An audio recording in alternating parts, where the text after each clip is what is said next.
Hey, and welcome back to Cannabis and the Chakra series. This is part 5, and today we're going to be talking about our 5th chakra, which is our throat chakra. So, according to ancient Hindu traditions, the throat chakra is the energy center that controls and is responsible for communication and being able to express our authentic truth.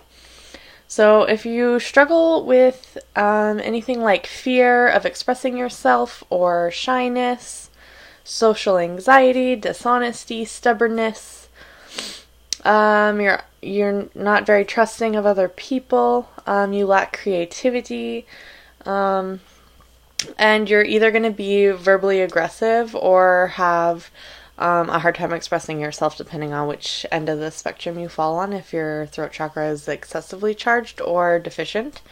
Most often any issues coming from any of our chakras, including the throat chakra, usually stems from kind of our programming during childhood. So if you were raised by parents or authority figures in your life that you felt constantly criticized, and you felt like you couldn't express yourself in a healthy way around them, and you felt like your thoughts and ideas weren't valued as a child, that can really stick with you and kind of comes into you later in life as an imbalance in one of these areas, and it'll cause you a lot of different things. So, like I said, your throat chakra is for communication, speaking your truth, self-expression. So it's located in the throat. It's pretty self-explanatory. And like I said, it's the energy responsible for authenticity, for your creativity, and for your understanding of others as well. So it goes both ways. So it's your communication, way you communicate out, and also your ability to listen to others and what they're trying to communicate as well. So there's a few signs that your throat chakra is unhealthy.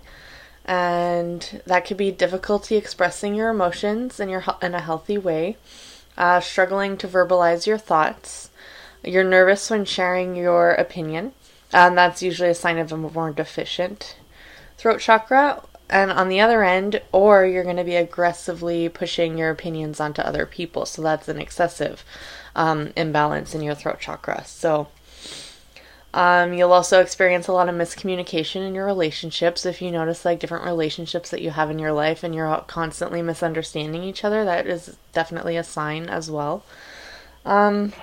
If you feel ignored by others, or if you have a paralyzing fear when it comes to public speaking, that's all signs of an imbalance in your throat chakra. And I struggle with this a lot myself. I am shy. Recording videos is not very easy for me, so it takes a lot of courage for me to come and record videos like this for you guys. And it's good to practice the things like that so that I could grow and heal my throat chakra. So you might find yourself having difficulty being honest. It's hard to speak your truth. And there's also some physical symptoms. So if you have swollen lymph nodes in your neck, that's a sign as well. If your voice cracks or sounds thin, it's kind of shaky and not confident sounding, that's definitely a sign as well. Any issues with your thyroid, and definitely ear problems too. So premature hearing loss or ear infections, things like that. And also any sinus, throat, or upper respiratory issues and infections as well is also a sign of an imbalance in that area.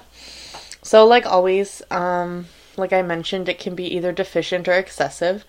So on the more deficient side, that is basically your shyness, secrecy, your inability to share your thoughts and speak your truth. And excessive is going to be stubbornness, hostile communication, more aggressive, and kind of overbearing of others when sharing your opinions. So that being too far on that side is not good as well. So let's talk about how to heal your throat chakra. So I'm going to start with which cannabis strain is the best to be working in this area. And so you want to be looking for a nice clear hybrid. So something that promotes clarity and communication. So there's a hybrid called White Widow. I'm sure you've heard of it. It's quite a popular strain, which is known for its powerful burst of euphoria and energy, which is ideal for like great conversation and creativity. So this is a very ideal strain to be working in this throat chakra area. But if you know of a strain that has that same effect on you, something that resonates really well with you for good conversation, communication, things like that, a strain that you feel promotes that for you, you could use that as well, and just direct your intentions as you're smoking that strain to heal your throat chakra. And as I go along with all the other tips and tricks to help you balance your throat chakra, you can incorporate cannabis with pretty much any other of them to amplify your intentions. And also amplify your healing efforts. So when you have a healthy throat chakra, you're going to feel self-confident when expressing yourself. You'll be able to express your feelings in a healthy way. You'll be open and fluent and honest. Your interactions with other people will be based on respect and authenticity rather than, miscommunication and criticizing. So you'll just feel more authentically connected to other people.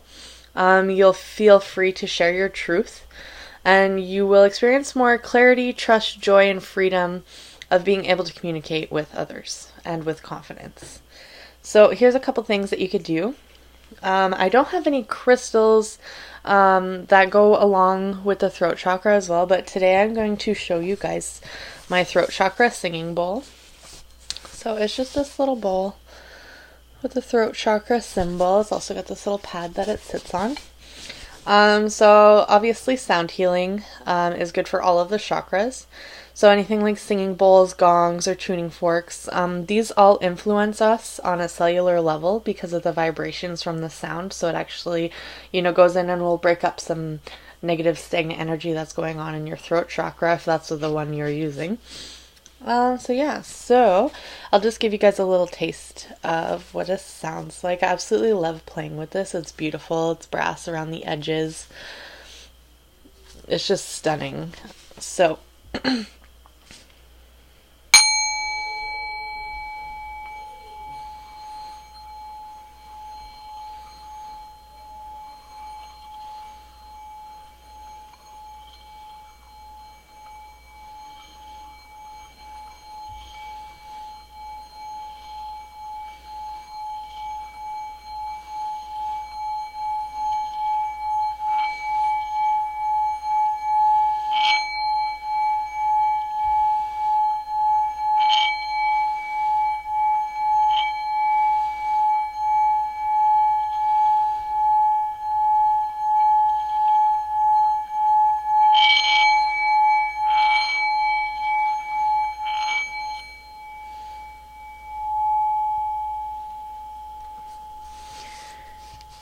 that's something you could do if you own one of these. You could just sit and be aware of your breath and play the bowl, or any tuning forks and stuff that are attuned to the throat chakra frequency.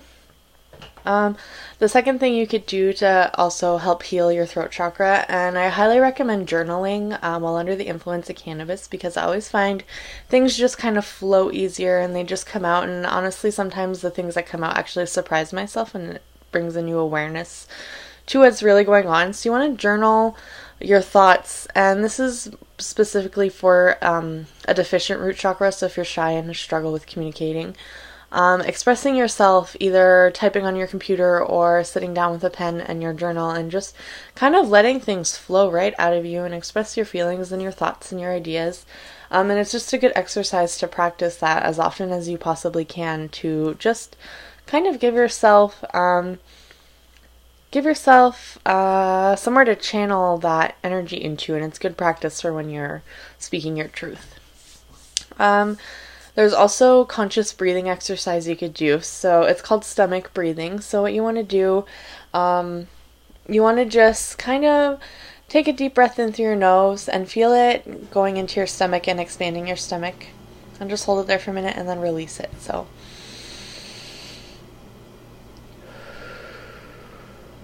you want to just, it helps bring you to the present moment. And it also helps you develop confidence. So that is super important when you have a deficient chakra. It's good for both, but it's really good when you have a deficient. There's different herbs you can use as well. There's peppermint, elderberry, clove, cinnamon, echinacea, spearmint, fennel, and it's good to drink that in a tea or, add it to your food, or even just the scents of those things. I also have, like I show you in every other video, it's nice and blue for the throat chakra. And it just smells really good, so it's good to do that. Maybe have like a throat chakra incense while you're sitting down and journaling or meditating, just to help you connect on that level as well to your throat chakra. There's also color therapy, so like I said, it's kind of a bright blue that represents your throat chakra. So wearing colors like this that are blue, or jewelry, looking up at the sky, and just surrounding yourself with beautiful blue things can really help you connect to your throat as well. And something else really important is saying thank you. So those with an imbalance in the throat chakra are always kind of either worrying or kind of in anxiety, or kind of just resenting other people for not, accepting them and listening to them. So it's really important to take a moment and just say thank you, like throughout the day, whenever, when you're about to sit down and eat your meal, be like, thank you for this food. Or if you're about to have a glass of water, be like, thank you for this water for hydrating my cells. Things like that, just bringing you to a more, coming from a place of gratitude. It'll attract more good things to come to you. So that really helps with your throat chakra. And it's also really good for all of your other chakras as well. So just taking a pause and being grateful is super important for balancing all of your chakras. There's also some crystals you could use for throat chakra healing. You can use them to meditate with, or, visualization while you're holding the crystals. So there's blue kyanite, there's larimar, there's tanzanite, azurite, aquamarine, and lapis lazuli. Pardon me if I pronounced any of those wrong. I actually don't have any of those stones that I mentioned at this moment. I wish I could show you some, but you'll have to go out and go shop for your own if you're interested in working with your throat chakra. So I'll also give you a tip for if you have an excessive throat chakra. That means you're overbearing and kind of very opinionated, and you kind of trample on everyone else with your opinions. It's important to learn how to be a good listener, and this goes along with the belly breathing technique I told you. If you're an excessive, if you're on the excessive side of an imbalanced throat chakra, you want to, when you're having a conversation with someone else, be conscious of your breath, do the belly breathing, breathe into your stomach, and at the same time, be actually listening to what that person has to say. Show that you're interested in what they're telling you, and nod and smile, and, ask them questions, be an active listener, and don't just listen to what they have to say so that you can spout your response back at them, or you can argue what they just said. I want you to really learn how to listen and be a good listener if you're on the excessive side, because if you want to have a balanced throat chakra, you gotta let other people express their truth as well. And last but certainly not least for the tips I have today, singing. Singing is super awesome and super easy, and everybody out there has a favorite song that they just love to belt in the shower. That is actually very cleansing for your throat chakra. My favorite thing to do is I love NACO and Medicine for the People. Their music is just very uplifting, and it puts me in a high vibrational state. So that's one of my favorite things to sing in the shower. Specifically his song Make a Change or Budding Trees. Both of those are my favorite, and maybe I'll link them in the bottom just so you guys can go check out those songs. Maybe they'll resonate with you too. So just being able to belt out and sing and use your voice and just not even be scared, just belt it out even if you can't hit the notes. It's just a very cleansing, it's a very energetic cleanse when you can just shout out your favorite song and words to your favorite song. I personally highly recommend singing something with a more positive message. You don't want to, stay stuck in a depressive state if you're struggling and having a hard time. I really like to, fill my head with positive music and music talking about healing and letting go and stuff like that. I think it's very important, but to each their own. And if you like to, belt out some more depressing stuff if it helps you cope and deal with different emotions. I mean, that's perfectly fine as well. So that's all I have for today. I'll be back again in a couple days from now. We'll record our third eye chakra, and then we'll be doing our crown, and then that'll be pretty much it for our series. I'm really excited, and I hope you guys enjoyed this so far. So please don't forget to subscribe to my channel. I have a whole playlist of all the different chakras that we've already done so far, from our root to our throats, if you want to go watch the replays of those. And yeah, that's all I have for today, so I hope you have a great day. See you on the next one.